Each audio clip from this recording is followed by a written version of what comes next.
ये जो कहानी है ये हमारे एक साबिक दोस्त हैं सैयद इरफान अली शाह। ये उनकी कहानी है और ये उस दौर की कहानी है जिस दौर में ये 2010-2011 में बहुत ज़्यादा फ़िशिंग पे जाया करते थे।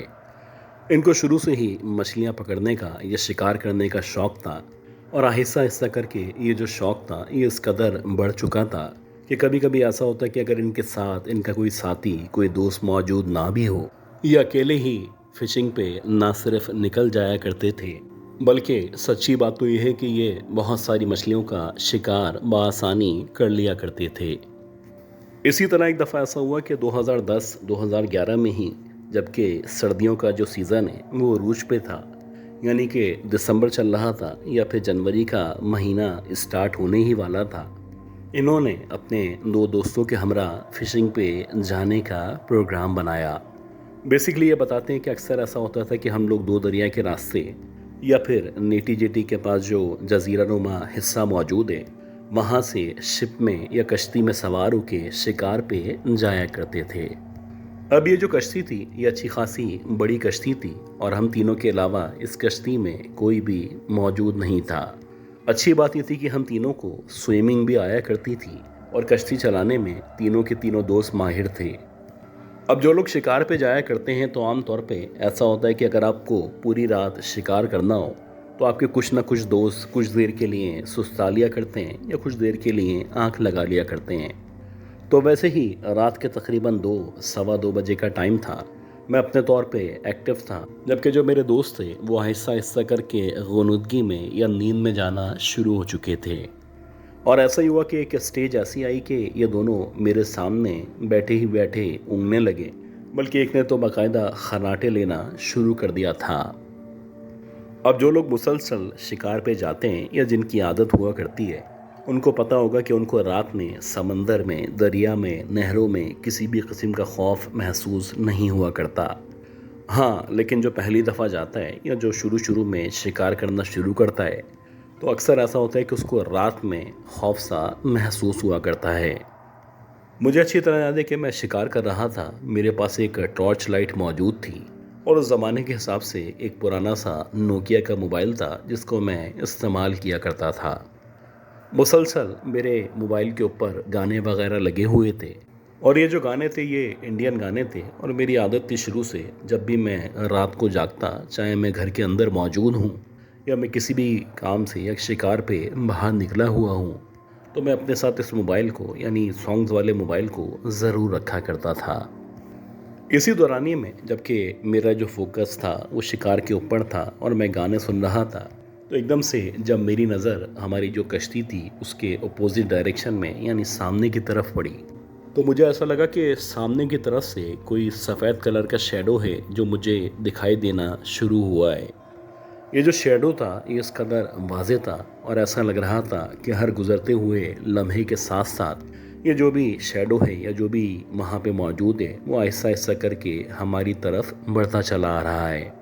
अजीब बात ये थी कि ना ही वो कोई कश्ती थी, ना ही कोई इस तरह का ऑब्जेक्ट मुझे महसूस हो रहा था। हाँ, लेकिन ऐसा ज़रूर लग रहा था जैसे कोई इंसान है जो कि आहिस्ता आहिस्ता करके मेरी तरफ या हमारी तरफ बढ़ता चला आ रहा है। और ऐसा ही था कि जब आहिस्ता आहिस्ता करके वो मंज़र क्लियर होना शुरू हुआ तो मैंने देखा कि एक औरत है जिसने सफ़ेद कलर की साड़ी पहन रखी है, वो आहिस्ता आहिस्ता पानी पे चलती हुई मेरी तरफ बढ़ती चली आ रही है। भला क्यों कर किसी इंसान के लिए पानी के ऊपर चलना मुमकिन हुआ करता है। और अजीब बात ये थी कि जैसे जैसे वो मज़ीद करीब आ रही थी उसका खौफनाक चेहरा मेरी आंखों के सामने आता जा रहा था। ऐसा लग रहा था कि उसके चेहरे के दरमियान या उसके चेहरे के ऊपर जो आंखें मौजूद हैं, ऐसा लग रहा था जैसे उन आंखों से हल्की हल्की सफ़ेद सी रोशनी है जो मुझे दूर से ही दिखाई दे रही है। कुछ अजीब सा खौफनाक सा मंजर था और मैं अब तक इस सिनेरियो को समझ नहीं पा रहा था। आप यकीन करें कि वो औरत देखते ही देखते मेरे इस कदर करीब आ गई कि मेरे और उस औरत के दरमियान यानी हमारी कश्ती और उसके दरमियान तकरीबन 12 या 15 फीट का फासला मौजूद होगा। अब उस औरत ने बजाय इसके कि मेरे मज़ीद करीब आती, इस कश्ती के चारों तरफ गोल गोल घूमना शुरू कर दिया। और ये जो कुछ हो रहा था ये ह्यूमनली किसी भी तरह पॉसिबल नहीं था। मुझे अंदाज़ा हो चुका था कि ये कोई समंदरी बला है, कोई इस तरह की मखलूक है जो हमें डरा के यहाँ से भगाना चाहती है। खैर अल्लाह का शुक्र है कि मैंने एक तो सबसे पहले जो भी गाने वगैरह मैं सुन रहा था उन गानों को बंद किया, और गाने बंद करने के बाद मैंने ज़ोर ज़ोर से आयतुल कुर्सी की तिलावत करना शुरू कर दी। अब बात यह है कि जब मैंने आयतुल कुर्सी की तिलावत करना शुरू की तो जो मेरे साथ मेरे दोस्त थे वो भी एकदम से उठ के बैठे, और उनको भी ऐसा लगा जैसे कुछ ना कुछ गलत ज़रूर हो रहा है। खैर इन लोगों ने जब मुझे आयतुल कुर्सी पढ़ते हुए देखा तो मैंने उनको इशारे से कहा कि जैसे तुम भी आयतुल कुर्सी पढ़ना शुरू कर दो। अजीब बात यह थी कि जब मैंने, मेरे दोस्तों ने, हम सब ने मिल के आयतुल कुर्सी पढ़ना शुरू की तो वो औरत जो कि सिर्फ शायद मुझे ही दिखाई दे रही थी, देखते ही देखते ऐसा लगा जैसे हवा के अंदर तहलील हो चुकी है। जबकि जो मेरे दोस्त थे उनका ये कहना था कि इस तरह की किसी औरत को उन्होंने नहीं देखा था। खैर अल्लाह का शुक्र है कि हम वहाँ से खैरियत से वापस जब सुबह अपने अपने घरों में आए तो वहाँ पे पहुँचने के बाद हमने अल्लाह का ना सिर्फ शुक्र अदा किया बल्कि उसके बाद से मैंने रात के औकात उस तरफ जाने से, ख़ास तौर पे इस एरिए में जाने से माजरत कर ली थी। लेकिन आज भी कुछ लोग इस तरह के मौजूद हैं जो लेट नाइट वहाँ पे उस एरिया में बैठ के मछलियों का शिकार किया करते हैं। अगर आप में से भी किसी ने कोई इस तरह की चीज़, इस तरह की मखलूक वहाँ पे विटनेस की है तो मैं आपसे गुजारिश करूँगा कि अपनी कहानी को मेरे पास रिकॉर्ड करके या फिर लिख के ईमेल कर दें।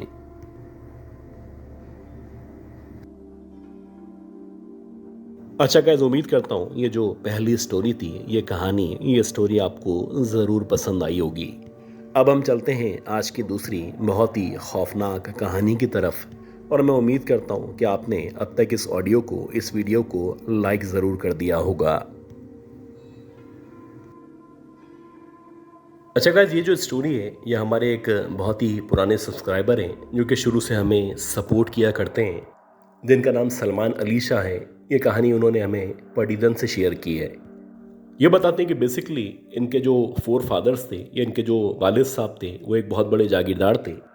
इनकी आज भी सिंध के अंदर उस हिस्से में जहाँ पे ये रहा करते हैं बहुत ज़्यादा ज़मीनें मौजूद हैं, और ना सिर्फ ज़मीनें मौजूद हैं बल्कि इनकी वहाँ पे एक बहुत बड़ी सी हवेली मौजूद है। लेकिन ये जो कहानी है, ये कहानी, ये किस्सा इनके फादर के साथ 1980 में पेश आया था, और उस दौर में जबकि शदीद सर्दी चल रही थी और दिसंबर के महीने का अख्ताम था, तो इनके फादर किसी काम से दूसरे गांव गए हुए थे। अक्सर ऐसा होता था कि इनके फादर जब भी दूसरे गांव जाते थे और अगर इनको वहाँ पे मगरिब के बाद का टाइम हो जाता तो ये कोशिश करते कि जहाँ पे गए हुए हैं वहीं पे ही किसी होटल में या किसी जानने वाले के पास स्टे कर सकें। लेकिन जिस रात ये वाक़या उनके साथ पेश आया, ये इत्तफाक से दूसरे गांव गए हुए थे। जब ये फ्री हुए तो तकरीबन मगरिब की अजान शुरू हो चुकी थी।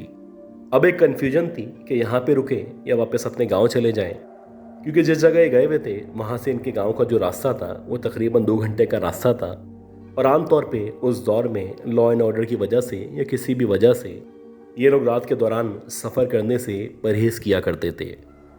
उस दौर में भी इनके पास गाड़ी मौजूद थी, तो लिहाजा इन्होंने सोचा कि अल्लाह का नाम लेके यहाँ से निकलते हैं और कोशिश करेंगे ये जो सुनसान वीरान रास्ता है इसको गाड़ी को तेज़ चलाने के साथ साथ जल्द अज जल्द अबूर कर सकें। खैर इनके फादर ने जैसे ही गाड़ी उस गांव से निकाली और अपने गांव की तरफ बढ़ाना शुरू की तो इनके गांव से उस गांव का जो रास्ता था, ये जो हिस्सा था, ये मुकम्मल तौर पे वीरान रास्ता था। इसके दोनों अतराफ में खेत ही खेत मौजूद थे और एक कच्ची पक्की सड़क थी जो कि इनके गांव की तरफ बढ़ा करती थी। इनके फादर बताते हैं कि शुरू के 1 घंटे का जो रास्ता था, 1 घंटे का जो सफ़र था, ये बहुत ही पुरसुकून था और ऐसा लग रहा था कि खैरियत से हम लोग अपने गांव पहुंचने वाले हैं। लेकिन जैसे ही 1 घंटे का सफ़र तमाम हुआ उसके बाद से इनके फादर को कुछ अजीब सी चीज़ें महसूस होना शुरू हुई। जैसे कि एक दफ़ा इनके फादर को ऐसा लगा कि जिस रफ्तार से ये गाड़ी चला रहे हैं उसी रफ्तार से कोई इनको फॉलो कर रहा है। एक अजीब सी सफ़ेद सी रोशनी है जो कभी लेफ़्ट साइड से, कभी राइट साइड से और कभी ऐसा लगता है कि बैक साइड से इनको फॉलो कर रही है। यानी जैसे जैसे इनकी गाड़ी आगे बढ़ रही है उसी रफ्तार से वो वजूद या रोशनी इनको फॉलो कर रही है। अब इनके फादर उस दौर के हिसाब से भी एक बहादुर आदमी थे, तो इन्होंने पहले जो भी रोशनी या हैवला इनको नज़र आ रहा था इन्होंने उसको नज़रअंदाज किया और मुसलसल आगे बढ़ते चले गए। अजीब बात ये थी कि जैसे ही इनके फादर ने मज़ीद 10 या 15 मिनट का रास्ता तय किया तो एकदम से इनकी जो गाड़ी थी उसने झटके लेना शुरू कर दिए। अब जैसे ही गाड़ी ने झटके लेना शुरू किए तो इनके फादर को अंदाज़ा हो चुका था यकीनन ये जो मामला है ये ख़राब होने वाला है, और जो भी मखलूक हमें अपने सराउंडेड एरिए में नज़र आ रही है ये गाड़ी सरासर उसकी ही वजह से ख़राब हो रही है। और ऐसा ही हुआ कि कुछ देर के बाद बाकायदा इनकी जो गाड़ी थी वो एक ऐसी जगह पे जाके रुक गई जहाँ पे दूर दूर तक ना ही कोई स्ट्रीट लाइट मौजूद थी, ना ही किसी भी किस्म की आबादी थी। इनके लेफ़्ट और राइट में चारों तरफ के एरिए में जंगलात मौजूद थे और कुछ इस तरह का एरिया था जहाँ पे खेती बाड़ी की जाती थी। अब इनके फादर बताते हैं कि पहले मैं गाड़ी से बाहर आया और बाहर आने के बाद मैंने गाड़ी को अपने तौर पे चेक करना शुरू किया तो मुझे बज़ाहिर कोई भी फॉल्ट नज़र नहीं आ रहा था। गाड़ी के अंदर फ्यूल भी मौजूद थी, लेकिन अल्लाह जाने किस वजह से ये गाड़ी एकदम से झटके लेने के बाद रुक चुकी थी। इनके फादर अभी उस गाड़ी के अंदर फॉल्ट को तलाशी कर रहे थे कि एकदम से इनको ऐसा लगा कि इनके पीछे की तरफ से किसी ने इनकी तरफ चलना शुरू किया है। जैसे जैसे वो वजूद इनकी तरफ बढ़ता चला आ रहा था ऐसा लग रहा था जैसे पायल या घुंघरू की आवाज़ आना शुरू हो चुकी है। पहले ऐसा लग रहा था कि हल्की हल्की सी आवाज़ है जो इनके कानों में सुनाई दे रही है, लेकिन जैसे जैसे वो जो भी पीछे मौजूद था वो आगे बढ़ रहा था वैसे वैसे पायल और घुंघरू की आवाज़ बढ़ती चली जा रही थी।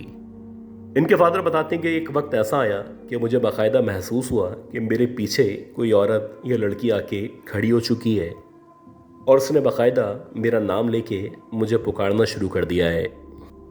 इनके फादर ने अपने बड़ों से सुन रखा था कि अगर रात के औकात में ऐसी वीरान जगहों पे कोई तुम्हारा नाम लेके तुम्हें पुकारे या तुम्हें पीछे से अपनी तरफ मुतवज्जा करे तो किसी भी सूरत तुम्हें पलट के नहीं देखना है। तो वैसे ही इनके फादर ने किया। जब बाकायदा उस लड़की ने या उस औरत ने इनका नाम लेना शुरू किया तो इन्होंने कुरानी आयत की तिलावत शुरू कर दी। इनके फादर बताते कि जब मैंने कुरानी आयत की तिलावत शुरू की तो जैसे ही मैंने तिलावत शुरू की तो कुछ देर के लिए खामोशी हो गई। ऐसा लगा जैसे दूर दूर तक कोई भी मौजूद नहीं है और जो भी मेरे पीछे मौजूद था वो यहाँ से जा चुका है।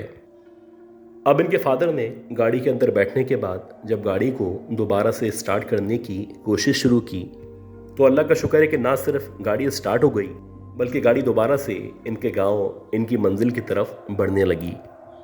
इनके फादर बताते कि मुश्किल से मुझे गाड़ी चलाते हुए 15 या 20 मिनट मज़ीद गुजरे होंगे कि मुझे अब बाकायदा ऐसा महसूस होने लगा कि जिस रफ्तार से मैं गाड़ी चला रहा हूँ उसी रफ्तार से कोई मेरी गाड़ी के बिल्कुल बराबर में मौजूद है। अब जैसे ही इनके फादर ने उस तरफ गौर करना शुरू किया तो इनके फादर ने देखा कि इनकी गाड़ी के बिल्कुल बराबर में यानी लेफ़्ट साइड पे एक औरत बाकायदा हवा में उड़ती हुई इनकी गाड़ी की रफ्तार से इनके साथ साथ चल रही है। उसका जो चेहरा था कुछ अजीब सा चेहरा था, कुछ खौफनाक सा चेहरा था। ऐसा लग रहा था जैसे उसके चेहरे पे जगह जगह कर्ट्स लगे हुए हैं और उसके चेहरे से या उसके गालों से खून टपक रहा है।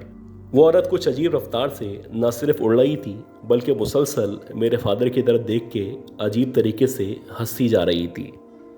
अब मेरे फादर ने मुकम्मल तौर पे उस औरत को नज़रअंदाज किया और दोबारा से सामने की तरफ देख के कुरानी आयत की तिलावत शुरू कर दी। मेरे फादर बताते हैं कि जो रास्ता था जो कि मुश्किल से 40-45 मिनट का रह चुका था, अब ऐसा लग रहा था ये रास्ता बढ़ता चला जा रहा है और हमारा गांव या हमारा घर आने का नाम ही नहीं ले रहा है। खैर ये रास्ता जैसे तैसे जब तमाम हुआ उसके बाद मेरे फादर ने गाड़ी खड़ी की और खड़ी करने के बाद ये बिलाखिर घर के अंदर आ गए। अब मेरे फादर बताते हैं कि जब मैं गाड़ी खड़ी करने के बाद घर के अंदर आया तो घर आने के बाद मैंने घर को अंदर से लॉक किया और मैं फ़्रेश हुआ और फ्रेश होने के बाद मैंने खाना वगैरह खाया। अब खाना खाने के बाद जब मेरे फादर बताते हैं कि मैं लेटने की तैयारी कर रहा था तो मुझे ऐसा लग रहा था कि मुसलसल मेरे दरवाज़े पे कोई नॉकिंग कर रहा है, कोई है जो मेरे कमरे के दरवाजे के बाहर मौजूद है। और अजीब बात ये थी कि ये जो आवाज़ें थीं ये मेरे फादर के साथ साथ मेरी मदर को भी सुनाई दे रही थी। अल्लाह का शुक्र है कि मेरे फादर ने उन आवाज़ों पे कोई रिस्पॉन्स नहीं किया और मुसलसल जो भी कुरानी आयत उनको आती थी ये मुसलसल उनकी तिलावत करते रहे। जैसे ही सुबह हुई, सुबह होने के बाद बिलाखिरी जो आवाज़ें थीं ये मुकम्मल तौर पे ख़त्म हो चुकी थीं लेकिन इस वाक़ये के बाद से मेरे फादर ने रात के दौरान सफ़र करने से परहेज़ करना शुरू कर दिया था। अब हम चलते हैं आज की दूसरी बहुत ही खौफनाक कहानी की तरफ, और मैं उम्मीद करता हूँ कि आपने अब तक इस वीडियो को लाइक ज़रूर कर दिया होगा। अच्छा गाइस, ये जो स्टोरी है, ये स्टोरी हमें आबिद साहब ने मोरो से शेयर की है। ये बताते हैं कि 1996 में इनकी जो तबीयत थी वो बेहद ख़राब थी। इनका जो फूड पॉइज़न था वो इस कदर बढ़ चुका था कि डॉक्टर्स ने एक तरह से इनको जान के ख़तरे की अलामत ज़ाहिर कर दी थी। डॉक्टर्स का ये कहना था कि अगर टाइमली रिकवरी नहीं हो सकी तो अल्लाह ना करे इस बीमारी की वजह से या इस मोहलिक मर्ज़ की वजह से आपकी जान भी जा सकती है। खैर, ये बताते हैं कि अक्सर ऐसा होता था कि मैं रात का खाना खाने के बाद जो हमारी छत थी उस छत पे जाके बैठ जाया करता था, ताकि वहाँ पे मुझे कुछ ठंडी और ताज़ा हवा मिल सके और मेरी तबीयत में बतदरीज बेहतरी आ सके। अक्सर ऐसा होता था कि रात के 9 साढ़े 9 बजे मैं छत के ऊपर जाता और रात के तकरीबन 11 बजे तक वहाँ पे बैठा रहता। मेरे साथ लाजमी मेरी कोई बहन, भाई या मेरा कज़न हुआ करते थे। जाहिर सी बात है, मेरी उन दिनों तबीयत बेहद ख़राब थी, तो मेरे घर वाले मेरे ऊपर पूरा फोकस रखा करते थे। लेकिन ये जिस रात की कहानी है, यानी जिस रात ये वाक़या पेश आया था, इत्तफाक से मैं अकेला छत के ऊपर मौजूद था। मेरी जो बहन थी वो किसी काम से नीचे गई हुई थी। अब हमारा जो घर था वो कुछ इस तरह से था कि हमारे घर के सामने खेत ही खेत मौजूद थे, और जहाँ तक आपकी निगाह जाती थी वहाँ से खेतों को देखा जा सकता था। आमतौर पे जो खेत वाला हिस्सा था या जहाँ पे ये खेती की जाती थी, वहाँ पे रात के औकात में बेइंतहा अंधेरा हुआ करता था। तो वैसे ही वहाँ पे अंधेरा मौजूद था। मेरी जो आंखें थीं मुसलसल खेतों की तरफ थीं, और मुझे एकदम से ऐसा लग रहा था खेतों के ख़ास हिस्से में, यानी जहाँ पे कुछ ख़ास लंबी लंबी फसलें मौजूद हैं, वहाँ पे कुछ अजीब सी मूवमेंट महसूस हो रही है। जैसे कि शायद वहाँ पे कोई कुत्ता, बिल्ली या कोई इस तरह का जानवर मौजूद है, जिसकी वजह से वहाँ पे जो खेत या पौधे वगैरह मौजूद हैं वो मुसलसल मूव कर रहे हैं। अभी जबकि मैं उस तरफ देख ही रहा था, मुझे ऐसा लगा कि एकदम से वहाँ से एक औरत बाहर की तरफ निकली है, यानी कि वो खड़ी हुई है, और खड़े होने के बाद उसने मुसलसल मेरी तरफ देखना शुरू कर दिया है। अब पहले मुझे लगा कि शायद गांव की कोई औरत होगी जो यहाँ पे कोई काम कर रही होगी। अब क्योंकि जो हमारी छत थी इसके ऊपर लाइट्स वगैरह भी मौजूद थी, तो जिसकी वजह से जो भी खेतों के अंदर मौजूद हो वो हमें बासानी देख सकता था। लेकिन अजीब बात यह थी कि वो औरत न सिर्फ मेरी तरफ देख रही थी, बल्कि आहिस्ता आहिस्ता करके ऐसा लग रहा था जैसे उसने आगे मेरी तरफ बढ़ना शुरू कर दिया है। बात जब तक तो ठीक थी जब तक वो खेतों से चलती हुई मेरी तरफ आ रही थी, लेकिन उसके कुछ देर बाद उसने जब बाकायदा ऐसा लगा जैसे ऊपर होके हवा में उड़ना शुरू किया है, और ना सिर्फ वो हवा के अंदर उड़ रही है बल्कि बहुत तेज़ रफ्तारी के साथ मेरी तरफ बढ़ती चली आ रही है। एक वक्त ऐसा लगा कि मेरे और उसके दरमियान तकरीबन 18 या 20 फीट का फासला मौजूद है, और वो मेरे इस कदर करीब आ चुकी है। हालांकि वो हवा में मौजूद थी, एक तरह से अंधेरा हो रहा था, लेकिन उसका जो चेहरा था वो इस कदर रोशन था कि ऐसा लग रहा था जैसे उसका जो चेहरा है वो इस कदर वाइट है कि इस अंधेरे में भी उसके चेहरे को बआसानी देखा जा सकता था। उसके चेहरे के साथ साथ उसकी जो आंखें थीं, ऐसा लग रहा था उन आंखों से लाल रोशनी निकल रही है। आप यकीन करें, एक लम्हे के लिए ऐसा लगा जैसे वो मेरे करीब आएगी और करीब आने के बाद मेरा गला दबा देगी। लेकिन अल्लाह का शुक्र है कि अगले ही लम्हे मेरी जो बहन थी वो एकदम से छत के ऊपर आई, और जैसे ही वो छत के ऊपर आई तो सामने जो औरत उड़ती हुई मेरी तरफ आ रही थी वो देखते ही देखते मेरी आंखों के सामने गायब हो गई।